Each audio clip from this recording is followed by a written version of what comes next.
La communication de crise, on en parle beaucoup. Je dois l'avouer, si l'on fait des recherches sur Internet depuis quelques années, notamment l'époque de la Covid, on se rend compte que ce vocable est utilisé tous les jours. Parfois galvaudé, la communication de crise est une matière.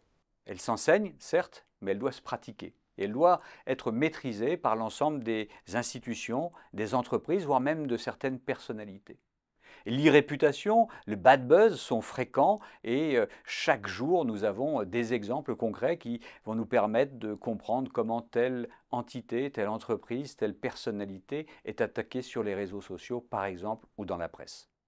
La communication de crise vise donc à accompagner des mesures de gestion de crise, la gestion opérationnelle d'un événement au sein d'une entreprise ou dans un État, et cette communication doit permettre de comprendre, de décoder ce qui s'est passé, ce que l'entreprise fait, ce qu'elle va faire et pourquoi.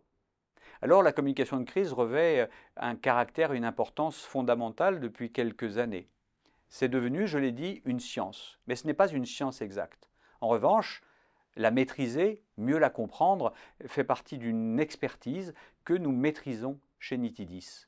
L'agence Nitidis fait partie des meilleures agences réputées en matière de communication de crise et sensible. Elle a été récemment classée parmi les meilleures agences de France. Alors, si vous avez des questions sur la communication de crise, tant sur le fond que sur la forme, nous sommes là pour vous apporter un éclairage particulier. Vous pouvez faire confiance à Nitidis. Contactez-nous. Merci.